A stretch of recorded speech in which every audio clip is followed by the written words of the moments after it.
Anda kembali menyaksikan Kawan Info pemirsa. Pemilu tahun 2019 menjadi sebuah tragedi yang memilukan sepanjang sejarah pesta demokrasi di Indonesia. Maka dari itu mengantisipasi petugas KPPS kelelahan pada pemilu nanti yaitu di 2024 KPU Minahasa Utara memprioritaskan anak muda.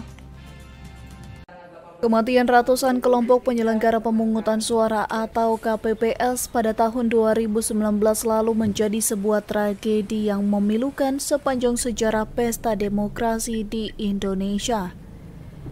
Adapun di Kabupaten Minahasa Utara tercatat 1 orang meninggal dunia dan beberapa mengalami sakit.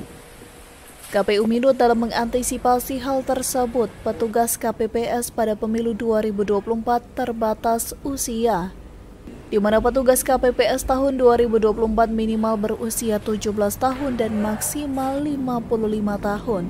Kalau yang lalu usianya 17 tahun ke atas ini kan tanpa batas kan.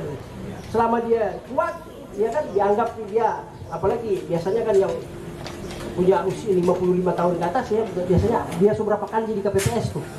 Ya, ini, tapi ini berbatas kita lakukan 55 tahun. Nah ini juga tentu sudah mempertimbangkan persoalan-persoalan yang kemarin muncul.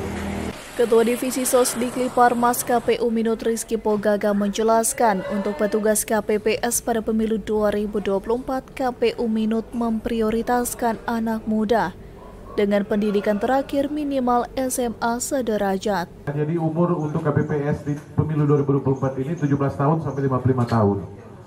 Tapi kita prioritaskan yang muda-muda, yang energik.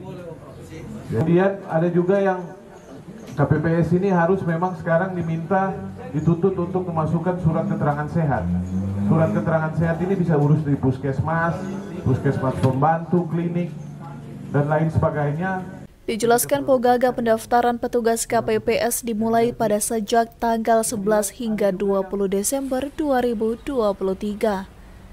KPS dituntut untuk memasukkan surat keterangan kesehatan baik jasmani, rohani, dan bebas narkoba serta tidak terlibat dalam partai politik.